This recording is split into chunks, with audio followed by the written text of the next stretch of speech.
बड़ी खबर आ रही है बिहार से जुड़ी। मुख्य चुनाव आयुक्त नसीम जैदी ने पीटीआई से कहा है कि बिहार में सितंबर अक्टूबर में चुनाव होंगे। चुनाव हो सकते हैं सितंबर अक्टूबर में। बिहार में चुनाव होंगे। इस साल के अंत में चुनाव होने थे और अब सीईसी जो है चीफ इलेक्शन कमिश्नर उन नसीम जैदी उनकी तरफ से पीटीआई को कहा गया है और पीटीआई के हवाले से खबर है कि बिहार में अब सितंबर अक्टूबर में हो सकते हैं चुनाव। अब ये तय हो गया, 3 से 4 महीने का अब वक्त रह गया है। और पप्पू यादव आपको बता दें वो नई पार्टी बनाने जा रहे हैं। वो शाम को 5 बजे इस बात का ऐलान करेंगे। और बड़ी खबर यह है कि पीटीआई के हवाले से सीईसी जो है chief election commissioner Naseem Zaidi उन्होंने पीटीआई से कहा है, क्या उन्होंने कहा है, सितंबर अक्टूबर में हो सकते हैं विधानसभा के चुनाव। मुख्य चुनाव आयुक्त का पीटीआई को बयान। नसीम जैदी ने पीटीआई से कहा है वक्त से पहले होंगे चुनाव। एबीपी न्यूज संवाददाता प्रकाश कुमार, एबीपी न्यूज संवाददाता इस वक्त हमारे साथ जुड़ चुके हैं। प्रकाश, सितंबर अक्टूबर में चुनाव होंगे बिहार में। अब ये जो अभी पीटीआई को बयान दिया गया है उसमें साफ है कि नवंबर में ये 5 साल पूरा हो रहा है। नीतीश कुमार ने गद्दी संभाली थी 23 नवंबर को 2010 में। तो जाहिर है कि सितंबर अक्टूबर में चुनाव यानी कि 1 महीने पहले, किसी भी सूरत में 23 नवंबर से पहले न सिर्फ चुनाव करा लेना था बल्कि नई सरकार की गठन की प्रक्रिया भी हो जानी चाहिए और नए विधानसभा का भी गठन हो जाना है। तो ऐसे में 1 महीने पहले अगर चुनाव होता है तो बहुत ज्यादा पहले नहीं कहा जाएगा। ये कहा जा सकता है कि लगभग वक्त पर ही चुनाव हो रहा है, क्योंकि ऐसे भी ड्यू नवंबर में ही सरकार बनने का है। नई सरकार आ सकती है। तो इस तरह से अब ज्यादा वक्त नहीं बचे हैं। ये कहा जा सकता है कि चुनाव की तैयारियों में जो पार्टियां लगी हुई थी उनके लिए अब एक तरह से वेकअप कॉल है। ये घड़ी है, एक घंटी बजा दी गई है, जैसे स्कूलों में घंटी बजाई जाती है कि भाई अब पढ़ाई का वक्त आ गया है, क्लासरूम में आप लोग आ जाएं, परीक्षा का समय हो गया है। तो घंटी बजा दी गई है जो चुनाव आयोग की तरफ। कितने तैयार हैं बीजेपी के नेता, जान लेते हैं। बहुत बहुत शुक्रिया आपका प्रकाश कुमार। रामेश्वर चौरसिया बीजेपी के नेता इस वक्त हमारे से जुड़ चुके हैं। रामेश्वर जी, 3 से 4 महीने रह गए हैं, तैयार हैं आप?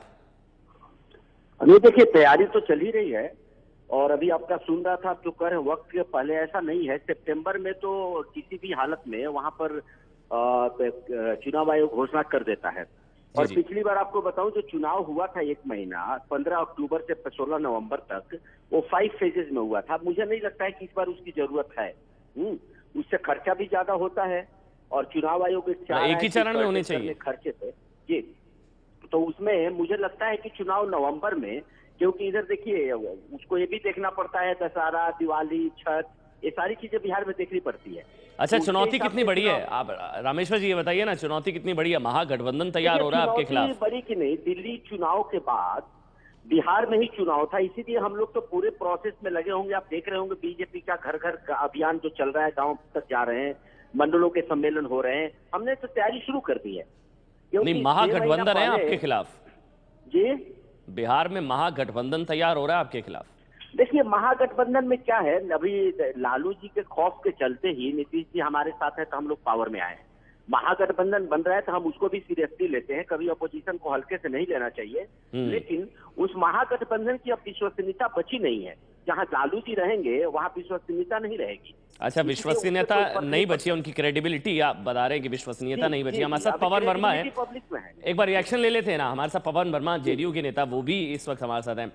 पवन जी, आप लोगों का क्या सीट शेयरिंग हो रहा है इस बार जो चुनाव हो रहा है जेडीयू आरजेडी का, क्या सीट शेयरिंग हो रहा है क्या?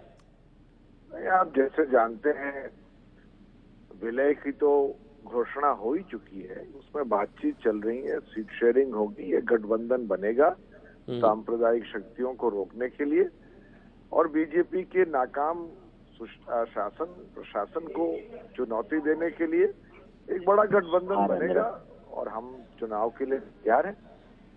नहीं, रामेश्वर जी कह रहे हैं कि आपकी विश्वसनीयता वही दांव पर है। अभी आपका गठबंधन बिहार विधानसभा में होगा या नहीं ये तय नहीं है। रामकृपाल यादव ने कहा था कि बिहार के चुनावों में कम से कम गठबंधन नहीं हो रहा है।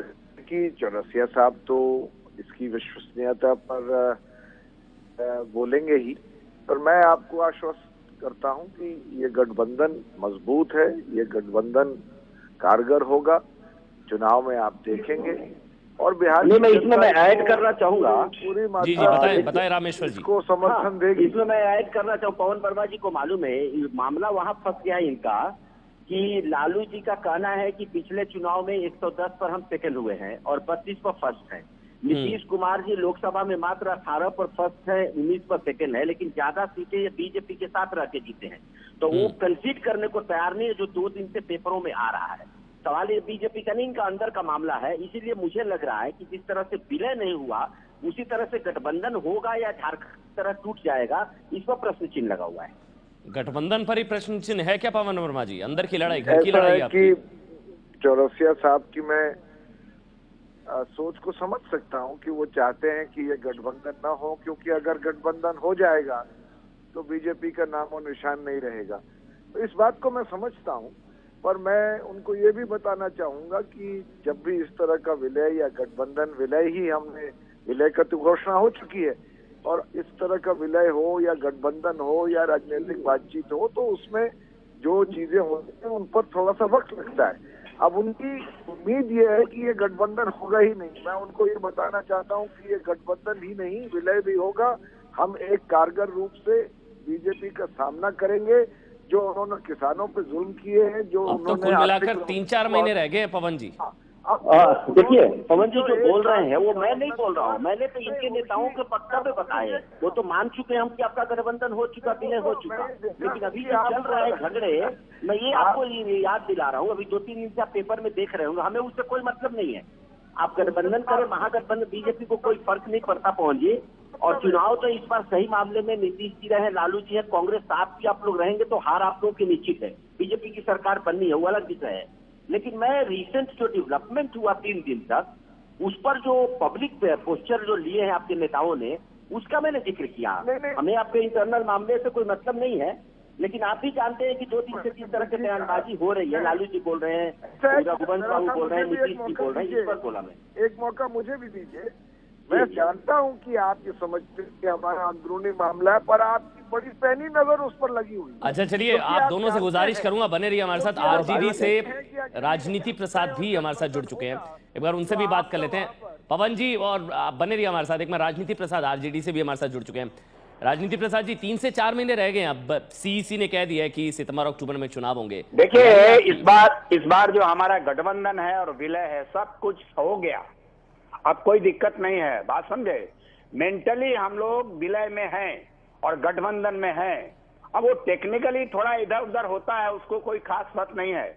हम लोग विलय करके, हम लोग गठबंधन करके बीजेपी को खत्म करेंगे, और आने वाला चुनाव जो है वो हम लोगों का चुनाव होगा, गठबंधन का चुनाव होगा, और हम लोग बहुत बहुमत से सरकार बनाएंगे और बीजेपी का सफाया हो जाएगा। उसका कोई कार्यक्रम नहीं है, वो सब ढकोसलाबाजी है। इसलिए हम लोगों का जीत निश्चित है, इसमें कोई शक नहीं है। जीत निश्चित है। बहुत बहुत शुक्रिया आपका रामेश्वर चौरसिया, आपका राजनीति प्रसाद, आपका और पवन वर्मा जेडीयू से आपका भी। तो तीनों का ही दावा है कि जीत उनकी निश्चित है। बीजेपी की तरफ से कहा जा रहा है कि उनकी जीत निश्चित है, लेकिन अब सीईसी ने पीटीआई को बता दिया कि सितंबर अक्टूबर में होंगे विधानसभा चुनाव बिहार में।